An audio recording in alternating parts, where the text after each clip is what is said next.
Halo, selamat pagi. Dengan Bung Gigi di sini. Pada hari ini saya akan mereview pertandingan grup A antara Malaysia dengan Singapura. Pada pertandingan ini Malaysia menggunakan formasi 4-2-3-1, sedangkan Singapura menggunakan formasi 4-1-4-1. Pada babak pertama terlihat dominasi yang dilakukan oleh pemain Singapura, di mana serangan terus-menerus yang dilakukan oleh timnas Malaysia. Bahkan ada beberapa serangan balik yang dilakukan oleh timnas Malaysia yang mengancam gawang timnas Singapura. Namun hingga babak pertama selesai, tidak ada gol yang tercipta oleh kedua tim. Lalu babak kedua begitupun juga terjadi jual beli serangan yang dilakukan oleh kedua tim, namun hingga peluit berbunyi tidak ada gol yang tercipta. Berdasarkan hasil statistik pertandingan, timnas Malaysia melakukan 20 kali tembakan dan 5 ke arah gawang, sedangkan timnas Singapura melakukan 10 kali tembakan dan 3 yang ke arah gawang. Lalu ball position lebih dominan dipegang oleh timnas Malaysia dengan 54%, sedangkan Singapura 46%. Kedua tim kurang lebih bermain imbang pada pertandingan tadi malam. Lalu akurasi operan yang dilakukan oleh timnas Malaysia sekitar 74%, sedangkan timnas Singapura 69%. Terdapat kartu kuning yang tercipta pada pertandingan semalam. Timnas Malaysia menghasilkan 1 kartu kuning dari 13 kali pelanggaran, sedangkan timnas Singapura mendapatkan 4 kartu kuning dari 14 kali pelanggaran. Lalu pada pertandingan lain ada juga pertandingan antara Thailand melawan Kamboja. Di sini pertandingan yang cukup sangat seru karena ada hujan gol, di mana Thailand menggunakan formasi 4-1-4-1, sedangkan Kamboja menggunakan formasi 4-4-2. Pada awal babak pertama, gol tercipta justru bukan dilakukan oleh timnas Thailand, melainkan timnas Kamboja dengan skema serangan yang dibangun melalui antar pemain dan dimanfaatkan oleh Andreas Nito dan membuahkan gol 1-0 pada menit ke-32. Namun tidak butuh waktu lama, hanya 1 menit setelah gol pertama tercipta oleh timnas Kamboja, langsung dibalas oleh timnas Thailand melalui tendangan jarak jauh yang membentur tiang gawang, lalu dimanfaatkan oleh Akapong Pumwisat pada menit ke-33. Skor menjadi 1-1. Kedudukan ini bertahan hingga babak pertama selesai. Pada babak kedua tim saling melakukan serangan satu sama lain. Pada menit ke-78 terjadi gol kembali bagi timnas Thailand karena pertahanan dari timnas Kamboja tidak solid, sehingga membuahkan gol yang diciptakan oleh Akapong Pumwisat untuk yang kedua kalinya pada pertandingan ini. Lalu gol ketiga timnas Thailand tercipta dari tendangan sudut yang dilakukan oleh pemain Thailand dan jatuh ke kaki Chandelmansatauke pada menit ke-84. Dan gol balasan dari timnas Kamboja terjadi pada menit ke-90+6 dengan skema long ball yang dilakukan oleh pemain Kamboja, lalu diterima oleh Kaubali.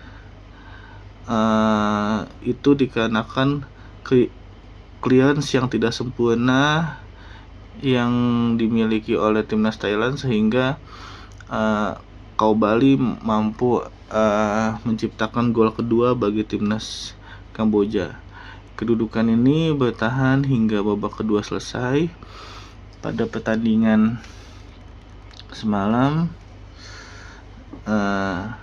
hasil statistik Thailand melakukan 14 kali tembakan dan 5 on target, sedangkan timnas Kamboja melakukan 12 kali tembakan dan 5 on target. Lalu dari ball position terlihat dominan timnas Thailand dengan 65%, sedangkan Kamboja hanya 35%. Lalu akurasi open, Thailand terlihat jauh lebih baik dibandingkan dengan Kamboja sekitar 83%, sedangkan Kamboja hanya 68%. Untuk pelanggaran, Thailand melakukan 5 kali pelanggaran dan 0 kartu, sedangkan Kamboja melakukan 11 kali pelanggaran dan 1 kartu. Dengan adanya hasil dari 2 pertandingan semalam, sudah dapat dipastikan bahwa Thailand dan Singapura yang akan maju ke semifinal di Asian Mitsubishi Electric Cup pada tahun ini dari grup A. Pada pertandingan besok merupakan pertandingan penentuan timnas Indonesia yang akan bertanding melawan Filipina, di mana ini merupakan sesuatu yang sangat penting bagi timnas Indonesia karena kita wajib menang untuk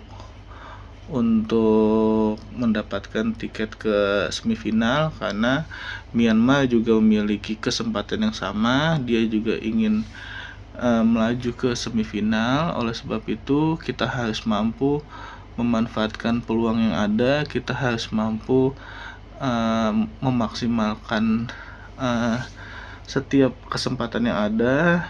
Dengan kembalinya Marcelino Ferdinand, ini menjadi kekuatan bagi timnas Indonesia untuk melakukan penyerangan lebih efektif lagi, karena kita melihat pertandingan melawan Vietnam itu tidak adanya sosok Marcelino ini sangat merugikan bagi tim. Oleh sebab itu dengan adanya Marcelino kembali, ini bisa menjadi spirit atau semangat teman-teman yang lain untuk berjuang lebih keras lagi untuk memenangkan pertandingan. Di sisi lain juga timnas Indonesia jangan sampai gugup atau jangan sampai merasa tertekan, karena ini tim muda. Kalian harus bermain lepas aja, karena dengan bermain lepas kita bisa mengeluarkan kemampuan terbaik.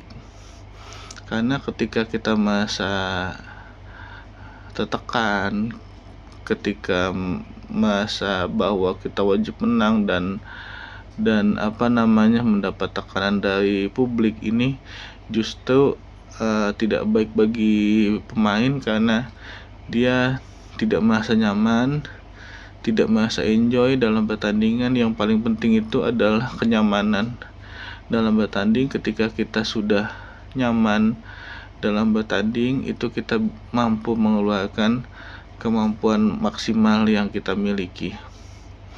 Oleh sebab itu kita wajib mendukung timnas kita yang akan bertanding besok malam. Kalau kalian bisa datang ke Stadion Manahan Solo, mohon dukung. Dengan adanya kalian datang ke Stadion Manahan Solo, itu bisa menjadi spirit bagi para pemain, karena ini sangat dibutuhkan bagi para pemain. Support